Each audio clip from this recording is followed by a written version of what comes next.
تو کئی دفعہ کچھ بچے چہرہ دیکھتے ہیں پر محبت سے نہیں دیکھتے، تو حضور نے فرمایا تو محبت سے چہرہ دیکھ، تیرے رسول کا وعدہ ہے رب مقبول حج کا ثواب دے گا۔ صحابی عرض کرنے لگے یا رسول اللہ صلی اللہ علیہ وسلم اگر میں 2 دفعہ دیکھوں؟ تو حضور نے فرمایا 2 حج کا ثواب۔ اس نے کہا حضور میں دن میں 3 دفعہ دیکھوں؟ تو فرمایا 3 حج کا ثواب۔ اس نے چوتھی بار کی بات کی تو حضرت ابو ہریرہ فرماتے ہیں حضور نے فرمایا تو جو پوچھتا رہے گا اور میں بتاتا رہوں گا تو بات ختم نہ کریں۔ حضور حکم کریں، فرمایا تو 100 دفعہ دیکھ اللہ 100 حج کا ثواب عطا کرے۔ بات کو ختم کرتے ہیں۔ تو جتنی دفعہ دیکھ اللہ تجھے اتنے حج کا، شرط یہ ہے کہ ذرا پیار سے دیکھ، ذرا محبت سے دیکھ۔ نفسیات کا ڈاکٹر بوڑھوں کو نیند کی دوائی کیوں دیتا ہے؟ وہ اس لیے دیتا ہے کہ ان کے بچے انہیں وقت نہیں دیتے۔ بچے کو بہلایا جا سکتا ہے، بوڑھے کو بہلایا نہیں جا سکتا، اس لیے کہ جو بوڑھا ہوتا ہے نا اس کے پیچھے پوری ایک داستان زندگی ہوتی ہے، تاریخ ہوتی ہے، وہ کبھی کسی چیز کا مالک رہا ہے، سربراہ رہا ہے۔ اولڈ ہاؤس پاکستان میں تیزی سے اس لیے بن رہے ہیں کہ بچوں کی جو خاص الفت تھی نا ماں باپ سے وہ رہی نہیں، ورنہ اگر ایک والد 6 بچوں کا خیال رکھ سکتا تھا تو 6 بچے مل کے ایک باپ کو بھی تو سنبھال سکتے تھے نا، ماں کا بھی خیال کر سکتے تھے نا۔ محبت کا فروغ جب ہو، آپ ماں باپ کو ٹائم دیں، ان کے پاس بیٹھیں، ان کے ساتھ تھوڑا وقت بتائیں، سارے معاملات ٹھیک ہو جائیں گے۔ ہمارے معاشرے میں نا تیزی سے نفرت کا فروغ ہوا ہے، نفرت کا فروغ۔ پتہ اسلام نے غیبت سے کیوں منع کیا ہے؟ غیبت کا معنی یہ نہیں ہے کہ کسی بندے میں کوئی عیب نہیں پایا جاتا تھا تو آپ نے وہ بیان کر دیا، یہ غیبت نہیں، یہ تو بہتان ہے۔ کسی میں کوئی عیب نہ پایا جائے تو وہ بیان کرنا وہ غیبت نہیں، وہ تو بہتان ہے۔ غیبت کی تفصیل یہ ہے، تشریح یہ ہے، غیبت کی تعریف یہ ہے کہ کسی میں کوئی عیب پایا جاتا تھا، آپ نے وہ اس کی غیر موجودگی میں ڈسکس کیا تو اس کا نام غیبت ہے۔ وہ عیب تھا، آپ سچ ہی بول رہے تھے، آپ ٹھیک کہہ رہے تھے، عیب واقعی تھا، پر اسلام اس کو پسند نہیں کرتا۔ اسلام کہتا ہے کہ اگر تو سمجھتا تھا یہ عیب ہے تو جا کے اس کی تبلیغ کر، اس کو بتا، اس کو کہہ میاں یہ غلطی چھوڑ دے، تو نے ڈسکس کیوں کیا؟ آپ کسی شخص کے پاس بیٹھیں اور کسی دوسرے آدمی کی تعریف کریں، آپ کہیں کہ بڑا اچھا ہے، بڑا بامروت ہے، مہمان نواز ہے، با اخلاق ہے، وعدے کو وفا کرنے والا ہے، دیانتدار ہے، سچ بولتا ہے، آپ تعریفیں کریں۔ آپ کسی کے سامنے تعریف کریں گے نا تو بندہ کہے گا یار کسی دن ملاقات تو کرا، اور جب وہ ملے گا تو اس کی آنکھوں کے اندر ایک خاص کشش ہوگی، پیار ہوگا، ملنے کو جی چاہے گا، ایک خاص راحت ہوگی۔ یہ کب ہوگا؟ جب آپ نے کسی کی تعریف کر دی۔ لیکن اگر آپ کسی کی غیبت کریں گے، کسی کے بارے میں کہیں گے بڑا غلط ہے جی، لوٹ لیتا ہے جی، چور ہے جی، فاسق ہے جی، تو بندہ اگر کبھی مل بھی گیا تو اس سے سلام لینے کو دل۔ ہم نے پتہ کیا کیا ہے؟ تیزی کے ساتھ فروغ پایا ہے ہمارے ہاں نفرت کا ماحول، تیزی کے ساتھ فروغ پایا ہے ہم نے نا، تیزی سے۔ آپ کھول لیں، کوئی یوٹیوب کھول لیں، کوئی ایسا چینل کھول لیں، بس لڑائی ہے، فلانا فلانے سے لڑ رہا ہے، فلانا۔ مذہبی لوگوں کی میں منت کرتا ہوں کہ خدا را دین کو اس طرح کا ماحول تو نہ آپ دیں کہ لوگ کہیں کہ ان میں کوئی شے ہے ہی نہیں، فلانا فلانے کا جواب دے رہا ہے، فلانا فلانے کا، اور بازاری زبان استعمال کی جا رہی ہے۔ اور ٹھیک ہے، مسلمات جو طے تھے لوگوں نے تو ان کو بھی چھیڑنا شروع کر دیا، اور تضحیق کی جاتی ہے، لفظ اس طرح کے اختیار کیے جاتے ہیں جو ویسے ہی وزادار آدمی بولنا پسند نہیں کرتے۔ کیا آپ اپنی شکل دکھا رہے ہیں کفر کو کہ یہاں نفرت ہی نفرت ہے، اور وہ باتیں جن کو بالکل چھیڑنا نہیں چاہیے تھا ان پر بھی آپ کلام کرتے ہیں۔ آپ نے کوئی چیز نہیں چھوڑی، اس پر آپ نے بحث نہ کی ہو، الجھایا نہ ہو، میلہ لگا دیا، اللہ جانے کوئی کیا بول رہا ہے۔ دعوت دین کون دے گا؟ پیغام حق کون سنائے گا؟ فلانا فلانے کا جواب دے رہا ہے، اور پھر وہ دوسرے کا جواب دے رہا ہے، تیسرا تیسرے پہ تبصرہ کر رہا ہے، چوتھا پانچویں پہ تبصرہ کر رہا ہے۔ یہ کب تک بات ایسے چلے گی؟ یہی حال سیاسی لوگوں کا ہے۔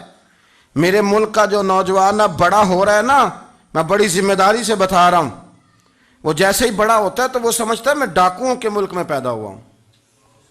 وہ سمجھتا ہے یہ شاید چوروں کی دھرتی ہے، وہ سمجھتا ہے شاید یہاں سب دھوکے باز ہیں۔ ہم اس طرح سے نچوڑ کے لوگوں کے دلوں میں نفرت بھری ہے، نچوڑ کے، کہ لوگ سمجھنے لگے ہیں اس ملک میں تو کوئی بندہ دیانتدار ہے ہی نہیں، کوئی بندہ اچھا ہے ہی نہیں، کوئی بندہ نیک ہے ہی نہیں۔ مذاق اڑاتے ایک صاحب میرے پاس آئے ہوئے تھے، کہنے لگے پیر صاحب 11 سال ہو گئے پولیس کی نوکری کرتا ہوں، 1 روپیہ رشوت نہیں لی۔ وہ چلا گیا، میں نے اسے تھپکی دی تو وہ نکلا ہے، تو ایک بندہ کہنے لگا سب انہیں جو ہوتے نہیں نہ سکتا۔ میں نے کہا یار تو منشی ہے اللہ کی رحمت کا، یہ میرے رسول اللہ کا دین ہے اور قیامت تک لوگ اس پر عمل کریں گے۔ اس نے 11 سال کہا، وہ 40 سال بھی کہتا تو میں ماننے کو تیار ہوں۔ کیوں کچھی باتیں کرتے ہیں؟ آپ نے تو تباہی کر دی، کوئی بندہ ٹھیک نہیں بچا، ایسے میلہ لگا ہوا ہے۔ اس دھرتی کو آپ برا کہتے ہیں، اس کو چوروں کی اور ڈکیت کی اور فرار لوگوں کی آپ دھرتی کہتے ہیں؟ یہ وہ دھرتی ہے جس نے داتا گنج بخش علی حجویری جیسے لوگ رکھے ہوئے ہیں، یہ وہ دھرتی ہے جہاں بابا فرید جیسے لوگ بستے ہیں۔ کیا بات کرتے ہیں صاحب، یہ اتنے بزرگ ترین لوگ یہاں بستے ہیں اور آپ کیا بات کرتے ہیں؟ اور دیکھیں میں بالکل ہی غیر سیاسی اور غیر جانبدار رہتا ہوں ملکی معاملات میں، لیکن جس شخص نے پاکستان کو ایٹمی قوت بنانے کے لیے، اب تو بڑی عمارت ہو گئی ہے، غربت میں جس بندے نے کام شروع کیا تھا کہ ایٹمی طاقت بن جائے، اس نے کوئی کام کیا کہ نہیں کیا؟ آپ کو پاورفل بنایا کہ نہیں بنایا؟ کبھی تبصرہ ہوتا ہے اس پر بھی؟ ہمیں لاکھ اختلاف صحیح، ہم بھی بات کرتے ہیں مخالفت میں، لیکن تباہی نہیں اتار دی ہم نے، توہین کر کر کے، نفرت پھیلا پھیلا کے۔ اس سے پہلے جو حکومت گئی شاید اس کا سب سے بڑا مخالف میں ہوں، لیکن ایسا نہیں ہے کہ انہوں نے کوئی کام بھی ایسا نہیں جو اچھا نہ کیا ہو، ایسا نہیں ہے۔ میں ملک بھر میں سفر کرتا رہتا ہوں، میں دیکھتا ہوں بہت ساری جگہیں ایسی ہیں، بہت سارے دیہات ایسے ہیں جس میں بڑے بڑے شاندار روڈ بنائے گئے، کام کیا گیا۔ ان کی 99 خامیاں اپنی جگہ پر، خوبی کا بھی تو ذکر کریں۔ یہی حال اس گورنمنٹ کا ہو رہا ہے، لاٹھ لے کے لوگ ہیں، یہ بھی گندا وہ بھی گندا۔ یہ آپ کس طرح کی بات کر رہے ہیں؟ آپ نے تو ملک کو یہ نام دے دیا ہے کہ یہاں کوئی اچھا انسان بستا ہی نہیں، مولوی ہیں تو سارے برے ہیں، پیر ہیں تو سارے برے ہیں۔ کیا بات کرتے ہیں صاحب؟ یہ میرے رسول اللہ کی قوم ہے، یہ نبی پاک کی امت ہے، اور حضور نے فرمایا میری امت کبھی گمراہی پر جمع نہیں ہوگی۔ یہ نہیں ہو سکتا سارے لوگ ہی غلط ہو جائیں، لیکن ہم نے تباہی اتار دی۔ جس کے ہاتھ میں سپیکر آتا ہے وہ سب کی پگڑیاں اچھالنا ضروری سمجھتا ہے، جس کے ہاتھ میں قلم آتا ہے وہ کہتا ہے چونکہ میں لکھ رہا ہوں تو میں اکیلا ٹھیک ہوں، باقی سارے غلط ہیں۔ محبت کو فروغ دیں، پیار کریں، اخوت کا رنگ دیکھیں۔ حاتم طائی کی بیٹی مجرم بن کے آئی تھی، مجرم بن کے کلمہ نہیں پڑھتی تھی، اور اس کو سامنے کھڑے کر کے میرے نبی پاک نے فرمایا تیرا باپ کلمہ نہیں پڑھتا تھا پر اس میں عادتیں اچھی پائی جاتی تھیں، اس کی صفات ٹھیک تھیں۔ یعنی حضور تعریف کر رہے ہیں، نبی پاک تعریف، اور ہماری زبان گونگ ہو جاتی ہے تعریف کی دفعہ۔ ہم تو جو میری بات مان گیا وہ بندہ ٹھیک ہے، اور جس نے میری بات نہیں مانی وہ بندہ درست ہے، یہ گونگ ہو جاتا ہے ہمارا مزاج۔ اپنی زندگی میں اچھے الفاظ ادا کریں، اولیاء اللہ کے بارے میں، ان لوگوں کے بارے میں جو مسلمہ بزرگ ہیں، ہمارے امت کے مسلمہ بزرگ ہیں، ان کے بارے میں ہم ایسی کمزور باتیں کرتے ہیں جن کا سرے سے کوئی وجود نہیں، سرے سے کوئی داستان نہیں ان لوگوں کی۔ تو یاد رکھے میرے عزیز، میرے رسول کریم صلی اللہ تعالی علیہ وآلہ وسلم نے جو ہمیں دین دیا وہ محبت والا دین ہے، وہ پیار والا دین ہے، وہ اخوت والا دین ہے۔ اس میں پیار کریں گے، پیار آگے لے کے جائیں گے، پیار کو فروغ دیں گے۔ سنیں حدیث میرے نبی پاک علیہ السلام نے فرمایا قیامت کے دن رب کریم فرمائے گا کہاں ہیں وہ لوگ؟ منادی اعلان کرے گا میدان محشر میں، کوئی آدمی اعلان کر وہ کہاں ہیں لوگ؟ اور تو کس کو ڈھونڈ رہا ہے؟ فرمایا مجھے رب نے بھیجا ہے کہ وہ بندے ڈھونڈ کے لاؤ جو دنیا میں میری رضا کے لیے ایک دوسرے سے محبت کیا کرتے ہیں۔ وہ بندے ڈھونڈ کے لاؤ، بندے ڈھونڈے جائیں گے۔ یا رسول اللہ رب ان کا کیا کرے گا؟ تو نبی کریم صلی اللہ علیہ وسلم فرمانے لگے رب فرمائے گا تم دنیا میں میری رضا کے لیے ایک دوسرے سے پیار کرتے تھے، آج میرے عرش کے سائے کے علاوہ سایہ کوئی نہیں، آج میں تمہیں اپنے عرش کے سائے میں جگہ عطا کروں گا۔ میری رضا کے لیے پیار کیا تم نے، میری رضا کے لیے محبت۔ خدا را تھوڑا تھوڑا لوگوں سے پیار شروع کریں۔ آپ یقین کریں وہ پولیس والے سے آپ کہیں نا کہ تو اپنا رویہ ٹھیک کر، تو کہتے تو انہیں پتہ نہیں بندے کس طرح دا ساڑھنا سلوک کرتے ہیں۔ وہ بھی مطمئن ہے، وہ کہتا ہے اگر میں گالی گلوچ کر رہا ہوں تو میں ٹھیک کر رہا ہوں. وہ کہتا ہے یہ لوگ لائے کیس ہیں. آپ دیکھ لیں، آپ سمجھ لیں چیزوں کو. میں نے ڈاکٹر صاحب سے کہا کہ تھوڑی سی آپ لوگوں سے شفقت کریں، غریب لوگ آتے ہیں تو کہتے ہیں مفت دوائی دیں تو یہ بیچ دیتے ہیں جا کے.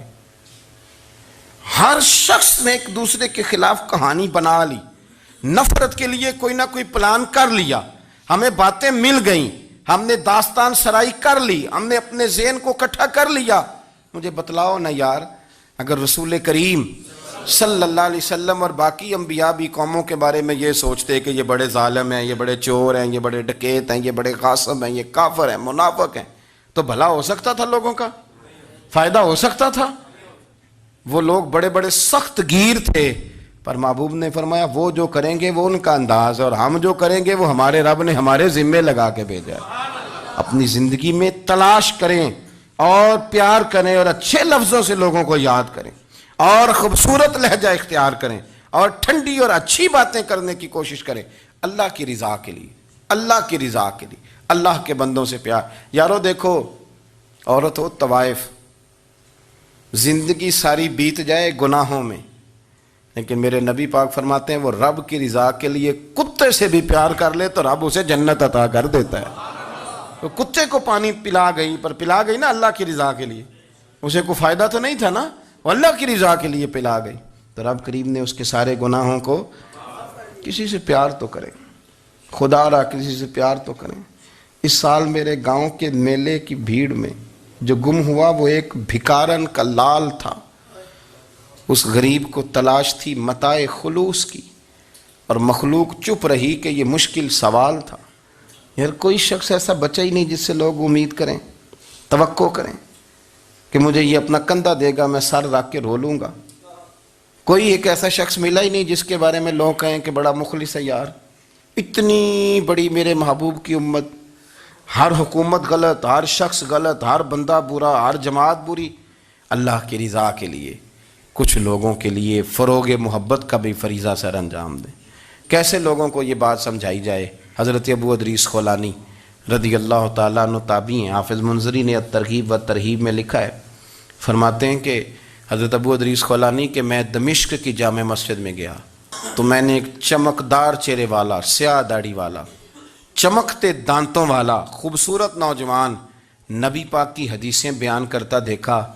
اس کے چاروں جانب حضور کے غلام بیٹھے تھے. میں نے ایک شخص سے کہا یار بڑا حسین چہرہ ہے، بڑا ہی خوبصورت انداز ہے، کون ہے بندہ؟ انہوں نے کہا آپ نہیں جانتے، یہ صحابی رسول حضرت معاذ ابن جبل ہے رضی اللہ تعالی عنہ. حضرت معاذ ابن جبل کا انتقال بھی کوئی 40 سال کی عمر سے پہلے ہو گیا تھا، لیکن ان پر حضور کا اعتماد اتنا تھا کہ حضور نے اپنی حیات ظاہرہ میں گورنر بنایا انہیں صوبے. چمکدار دانت، حدیثیں بیان کر رہے ہیں. حضرت ابو ادریس خولانی رضی اللہ تعالیٰ عنہ کہتے ہیں رش بڑا تھا. میرے دل میں خواہش ہوئی کہ آج تو لوگ زیادہ ہیں، کل آؤں گا ملاقات کروں گا. کہتے ہیں اگلے دن میں اپنی طرف سے سب سے پہلے گیا، پر حضرت معاذ ابن جبل تو مجھ سے پہلے مسجد میں موجود تھے اور وہ نفل پڑھ رہے تھے، اللہ اللہ کر رہے تھے. تو میں نے ان کے ساتھ سلام لی. فرمانے لگے کیسے آئے ہو؟ تو میں نے کہا حضور کل آپ کو دیکھا ہے، آپ کی باتیں سنی ہیں، تو گویا آپ کا تو چہرہ ساری رات میری آنکھوں کے سامنے رہا، تو میں تو سویرے زیارت کی غرض سے حاضر ہوا ہوں. اللہ کی رضا کے لیے مجھے آپ اچھے لگیں، اللہ کی رضا کے لیے. کوئی بندہ ایسا بھی تو ہو نا، کوئی غریب، کوئی مسکین، کوئی عالم، کوئی صوفی، کوئی درویش، کوئی ذاتی تعلق نہ ہو. تعلق کیا ہو؟ اللہ کی رضا. آپ مجھے اچھے لگیں. حضرت سیدنا معاذ ابن جبل فرمانے لگے واقعی ایسا ہی ہے؟ عرض کی حضور بالکل ایسا ہی ہے. تو فرماتے میں نے چادر لی ہوئی تھی، حضرت معاذ ابن جبل نے میری چادر کو پکڑ کے کھینچا، فرمایا پکی بات کر یار. میں نے کہا حضور پکی کر رہا ہوں. تو فرمانے لگے سن پھر میں نے نبی کریم سے سنا ہے، رسول کریم علیہ السلام نے فرمایا جو دو بندے رب کی رضا کے لیے پیار کرتے آپس میں، اللہ ان دونوں سے محبت فرماتا ہے.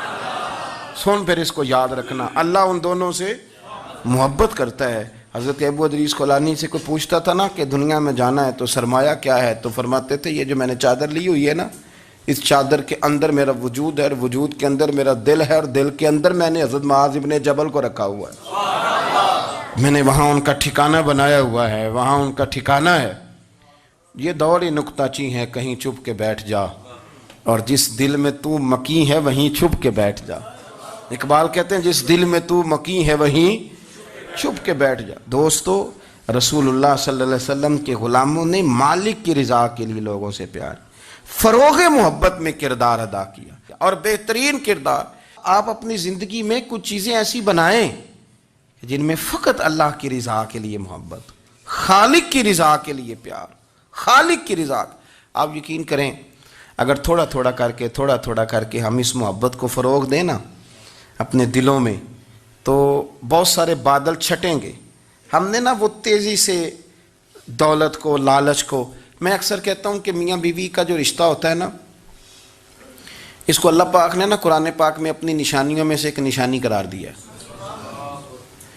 ان دونوں کی وجہ سے گھر چلنا ہے، بچوں کی پرورش ہونی ہے، نظام زندگی۔ آپ گھر سکون کے لیے جاتے ہیں، اطمینان کے لیے۔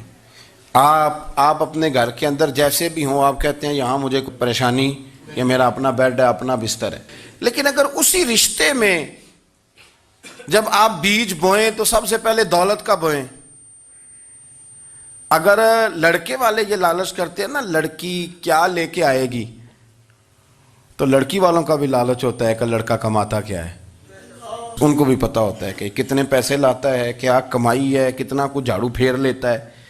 آپ نے جب بنیاد یہ رکھی، مجھے دیانتداری سے بتانا کہ پورا نیک ہو، پورا شریف ہو، پورا پرہیزگار ہو، لیکن دولت صحیح نہ کماتا ہو تو رشتہ آسانی سے ہو جاتا ہے۔ وہ بس سارا کچھ ٹھیک ہے، صرف کمائی تھوڑی سی کم ہے، وہ مشکل سے گزارا ہوگا۔ وہ کہتے ہیں نہیں جی نہیں، بھوکے تو نہیں نہ مرنا۔ کیوں؟ ہم نے اس کے اندر جب دولت کو شامل کر لیا، آ گئی دولت، تب جس رشتے کی بنیاد ہی دولت پہ ہوگی، وہاں آپ وفا تلاش کریں گے، وہاں آپ خلوص تلاش کریں گے، وہاں ہم للہیت تلاش کریں گے۔ اللہ کرے ہو جائے، لیکن وہ ہمارے مائنڈ سیٹ میں یہ بات ہوتی ہے کہ یہ جو معاملہ ہے یہ گڑبڑ ہے۔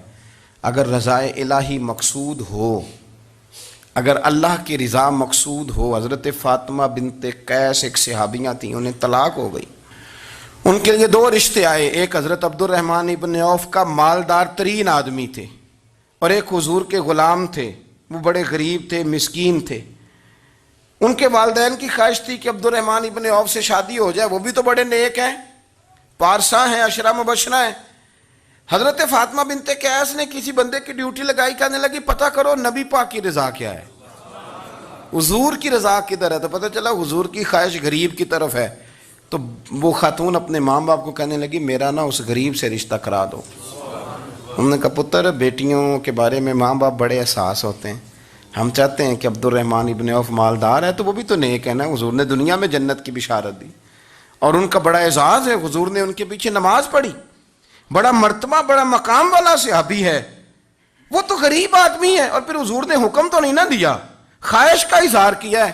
اس بی بی کے جملے بڑے شاندار ہیں، کہنے لگی آپ مجھے اللہ کی رضا کے لیے نا میرے نبی کے حوالے کر دیں، مجھے امید ہے اللہ رسول مجھے کبھی ضائع نہیں فرمائیں گے، مجھے حوالے کریں رسول کائنات۔ چھوڑیں کو ضروری ہے دنیا داری ہر طرف دیکھنا، کہیں کوئی کام ایسا بھی تو ہو نا جو محبت کے زور پہ ہو، جو محبت کے لیے ہو۔ کوئی ہمارے پاس بڑے سارے لوگ آتے ہیں، بڑے سارے لوگ آتے ہیں، اور ہم اس قابل بھی نہیں جتنے لوگ آ جاتے ہیں، میں صحیح کہہ رہا ہوں، بالکل کوئی حیثیت نہیں، 1% بھی۔ جب پلٹ کے دیکھتے ہیں تو شرم آتی ہے کہ یار اتنی دور سے بندہ چل کے آ گیا، اس کو کیسے سمجھائیں، کس طرح کر کے۔ تو ایک آدھ دن پہلے ایک بزرگ آ گئے، اور وہ اچھے صاف ستھرا ان کا مزاج تھا، بڑے شاندار، تو میں زیارت کے لیے ہوں، تو میں نے کہا زیارت شیارت والا تو کھاتا کوئی نہیں، چلو آپ آ گئے ہیں تو کوئی حکم کریں۔ تو کہنے لگے کوئی حکم نہیں، میں اللہ کی رضا کے لیے آیا ہوں۔ یہ کوئی تقریر نہیں تھی، کوئی خطبہ نہیں تھا، نہ ان کے سامنے سپیکر تھا، نہ وہ شور کر رہے تھے، نہ وہ نعرے لگوا رہے تھے، نہ وہ ہاتھوں پہ ہاتھ مار رہے تھے۔ اور اس بندے نے کہا اللہ کی رضا کے لیے آیا ہوں، تو وہ بھی رو پڑے تو میں بھی رو پڑا، ختم ہو گئی بات۔ اب بات کو سمجھیں، یہ اتنا تگڑا رشتہ ہے نا یار۔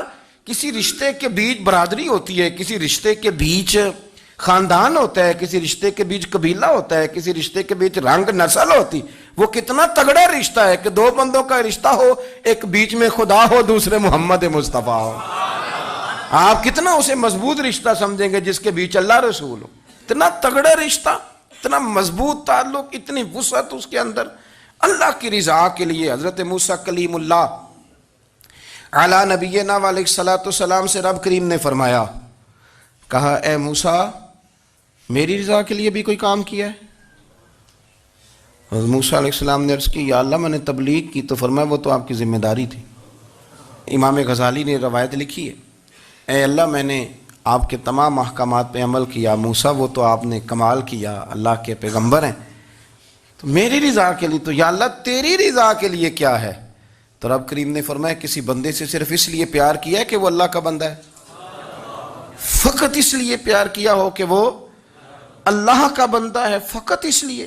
میرے عزیز آپ بات کو سمجھیں، زندگی میں فروغ محبت پر کچھ کام کریں، کچھ تھوڑا سا کوشش کریں گرد جھاڑنے کی، کچھ گرد جھاڑنے کی۔ ہم نے نا ایک سٹیٹس بنا لیا ہے، اب تو مسلمان پہلے فرقوں میں بٹے، قبیلوں میں بٹے، اب شہروں میں بٹ گئے۔ آپ کبھی گجرانوالہ کے لوگوں سے پوچھو نا گجرات، تو کہتے ہو گجرات والے تو اللہ بچائے، کہتے ہیں کہ نہیں؟ گجرات کے لوگوں سے پوچھے گجرانوالہ تو کہتے ہوتے کھاندے ہی بڑا نے، کس کی بات کر رہے ہیں؟ تو گجرانوالہ والوں سے پوچھیں لاہور والے، کہتے توبہ لاہوریا جے۔ صحیح کون ہے؟ کوئی بھی نہیں۔ کیوں؟ اس لیے کہ ہم نے ہر شہر کے لیے کہاوت بنا لی ہے، میں صحیح کہہ رہا ہوں، ہر قبیلے کے لیے کوئی نہ کوئی، یہ ہم نے ظلم کیا اپنی جان، یہ ہم نے زیادتی کی، کہانیاں بن گئی، کہاوتیں بن گئی، شہروں کے لیے، علاقوں کے لیے، قبیلوں کے لیے۔ مقصود کیا تھا؟ کسی طریقے سے نفرت پروان چڑھے۔ کھانا ہے نا، کھانا تو آپ جو کھانا کھاتے ہیں وہ اپنے ذائقے کے مطابق کھاتے ہیں۔ سندھ کے لوگ جو کھانا کھاتے ہیں وہ اپنے، آپ کا کوئی حق نہیں آپ ان کے کھانے پر تنقید کریں، اس لیے کہ ان کا ذائقہ وہ ہے، اور ان کا بھی کوئی حق نہیں وہ آپ کے کھانے پر تنقید کریں، اس لیے کہ آپ کا ذائقہ۔ لیکن طنز کرتے ہیں، جو بات سمجھانا چاہتا ہوں وہ یہ ہے کہ ہم طنز کرتے ہیں، تنقید کرتے ہیں، تضحیک آمیز لہجہ ہمارا ہوتا ہے، اس لہجے کے اندر کمزوری ہوتی ہے، اس کے اندر اس طرح کی بناوٹ ہوتی ہے کہ محسوس ہوتا ہے کہ ہم سامنے والے کو بڑا نفرت کی نظر سے دیکھتے ہیں۔ یہ رویہ کبھی اختیار نہ کریں، اپنی زندگی میں کوشش کریں خلوص کے ساتھ، للہیت کے ساتھ۔ میرے نبی پاک علیہ وسلم نے صحابہ سے پوچھا تھا بتاؤ دین کی مضبوط گرہ کون سی ہے، مضبوط گرہ دین کی؟ تو ایک صحابی نے کہا یا رسول اللہ نماز، پانچوں وقت مسلمان جمع ہوتے ہیں، ایک دوسرے کا حال احوال پوچھتے ہیں، تو اس گرہ میں مسلمان بندے رہتے ہیں۔ حضور نے فرمایا تم نے بات ٹھیک کی پر میری مراد کو نہیں پہنچے۔ ایک صحابی نے عرض کی یا رسول اللہ صلی اللہ علیہ وسلم زکوٰۃ، امیر غریب کو زکوٰۃ دیتا ہے تو دونوں کا رشتہ مضبوط ہو جاتا ہے، تو یہ بہت بڑی گرہ ہے۔ تو حضور نے فرمایا بات تمہاری ٹھیک ہے پر تم میری مراد کو نہیں پہنچے۔ تو تیسرے نے عرض کی حضور حج،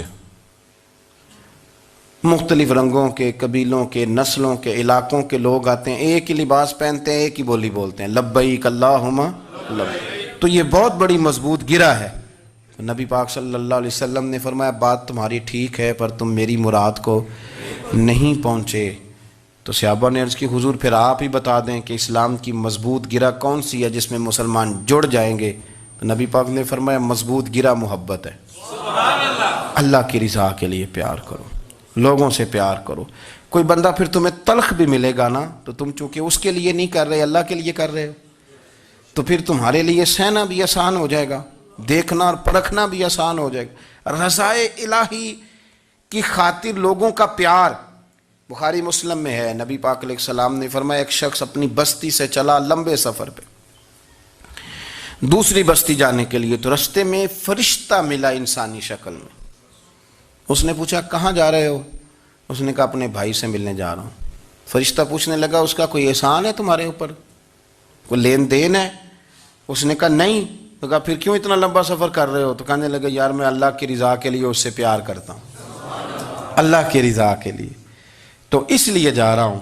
تو سنیں یہ بخاری مسلم کے لفظ ہیں، حضور فرماتے ہیں وہ فرشتہ کہنے لگا سن پھر میں انسان نہیں، میں فرشتہ ہوں، اور مجھے رب کریم نے بھیجا ہے یہ کہنے کے لیے کہ اگر تم دونوں اللہ کی رضا کے لیے ایک دوسرے سے پیار کرتے ہو تو اللہ تم دونوں سے پیار فرماتا ہے۔ اب یہ محبت فروغ کیسے پائے گی؟ اس کے لیے ایک تو یہ کہ اپنے دل کو تھوڑا سا سمجھائیں. آپ ارادہ کر لیتے ہیں نا، جب ذہن بنا لیتے ہیں کہ میں نے کوئی خدمت کرنی ہے، ذہن بن گیا، تو پھر اس کے لیے 2-3 لاکھ روپے 4 لاکھ روپے لگانے کی ضرورت نہیں ہوتی. پھر بندہ سٹاپ پہ کھڑے ہوئے کسی بابا جی کو پوچھتا ہے کہاں جانا ہے، تو کہتے ہیں میں نے ذرا یہاں قریب ہی جانا ہے، رکشہ تلاش کر رہا ہوں. تو آپ کا ذہن بن گیا نا خدمت کرنے کا. تو موٹر سائیکل بھی بٹھایا تو گھر چھوڑا ہے، واپس آئے تو دل بڑا ٹھنڈا تھا. لیکن آپ یہ بھی کہہ سکتے تھے کہ بابا جی بچے کیا کرتے ہیں سعودی عرب میں، تو یہ 200 روپیہ رکشے کو دیں، گھر چھوڑ آتا ہے. بچے اتنا کماتے کس لیے؟ دونوں باتوں میں فرق ہے. میری بات کی سمجھ آ رہی؟ آپ اللہ کی رضا جب اپنا لیتے ہیں تو پھر کوئی کہانی جنم نہیں لیتی. لیکن جب یہ رنگ نہیں ہوتا، پھر کہانیاں ہیں، پھر داستانیں ہیں، پھر بڑے بڑی باتیں، پھر بڑے بڑے لمبے لوگوں کے پاس پلاننگ ہے. اس طرح نہ کریں. پیار تقسیم. اور ایک تو یہ کہ خود اپنے دل میں اچھی سوچیں رکھیں. دوسرا یہ کہ لوگوں کو بھی کہیں. جب آپ کے سامنے لوگ بات کر رہے ہوتے ہیں نا، میرے سامنے ایک صاحب نے کہا کہ وہ ہمارے جو محلے کی مسجد ہے نا، اس کا خزانچی مولوی صاحب کے ساتھ مل کے 40 لاکھ روپیہ کھا گیا. میں نے اسے کہا یار بڑی پکی فگر یاد ہے تجھے، پورے 40 لاکھ ہی کھا گئے اور طے ہے. تو میں نے کہا کوئی اس کی دلیل؟ کہنے لگا جی وہ بڑے پیسے کھائے ہیں، سب کو پتہ ہے. میں نے کہا سب کو پتہ ہونا کام نہیں، اس پر باقاعدہ شرعی گواہ ہونے چاہیے. کہہ دیتے ہیں نا ہم. میں نے اسے کہا کہ چلو چھوڑو ساری باتیں، تم نے کتنے دیے تھے؟ کہنے لگا میں نے تو کوئی نہیں دیا. تو میں نے کہا اگر تو نے کو دیا تو چل میرے ساتھ، میں تیرے تو واپس کراؤں، اور اگر تم نے نہیں دیا تو پھر اللہ سے ڈر. اس لیے کہ بہتان بڑا سخت جرم ہے، صبح قیامت اس کا بڑا سخت حساب دینا پڑے. اللہ سے ڈر. یہی حال ہماری اخباریں کرتے ہیں، جس کے اوپر مرضی جو مرضی ڈال دیا، کون سا کسی نے پوچھنا ہے؟ صحیح کہہ رہا ہوں میں؟ جو مرضی. اور اب سوشل میڈیا جب سے آیا ہے، پھر تو کسی خبر کی کسی تصدیق کی کوئی ضرورت، اور نہ پوچھنے والا پوچھتا ہے کہ یہ خبر کہاں سے آئی. بہت سارے لوگوں کے مرنے کی خبریں چھپ جاتی ہیں اور وہ وضاحت کر رہے ہوتے ہیں نہیں جی میں بالکل موجود ہوں، میں بالکل زندہ ہوں، کوئی ایسا مسئلہ نہیں ہے. تو اچھا اس طرح جب کوئی بندہ کر رہا ہو تو پھر آپ کیا کریں؟ پھر اس کو سمجھائیں. میں نے بھی اس دوست سے گزارش کی، میں نے کہا آپ غلط ٹریک پہ چڑھے ہوئے ہیں، یہ طریقہ درست نہیں ہے. اگر آپ کے پاس پروف ثبوت ہے تو پھر بھی مجھے بتانے کی ضرورت نہیں تھی. آپ وہ پروف ثبوت لے جاتے اور خزانچی اور امام صاحب سے ملتے، کہتے یہ 40 لاکھ روپیہ کدھر ہے؟ آپ کے پاس پیسے تھے، وہ مسجد کے ہیں، اس کو آپ لائیں، فلاں جگہ استعمال کیے ہیں کہ نہیں. ان کے پاس جاتے، دائیں بائیں کہانیاں چھیڑنا تو آپ اپنے لیے گناہ اکٹھا کر رہے ہیں. نبی پاک صلی اللہ علیہ وسلم کی حدیث سن لیں اور اس کو ہمیشہ یاد رکھنا ہے. آپ حضور نے فرمایا اگر تو نے کسی شخص کی ایسی جگہ توہین کی جہاں اس کی عزت بنی ہوئی تھی، تو نے کسی کو ایسی جگہ رسوا کر دیا جہاں اس کی عزت، کسی نے آپ کے سامنے آ کے کسی آدمی کی تعریف کی تو نہیں تمہیں نہیں پتا، میں بتاتا ہوں. حضور فرمانے لگے اگر تم نے کسی شخص کی ایسی جگہ توہین کی جہاں اس کی عزت بنی ہوئی تھی تو رب بھی تمہیں اس جگہ رسوا کرے گا جہاں تمہاری عزت بنی ہوئی ہو. اللہ کی رضا کے لیے ایک تو خود پیار کریں، دوسرا لوگوں کو بھی سمجھائیں، قائل کریں کہ یار یہ انداز درست نہیں ہے، تجھے تحقیق نہیں پوری بات کی، تو تحقیق کر. دعا کرتا ہوں اللہ میرے ملک کو، میرے وطن کو، امت مسلمہ کو محبت، پیار اور خلوص کی توفیق عطا فرما. آخر دعوانا الحمد.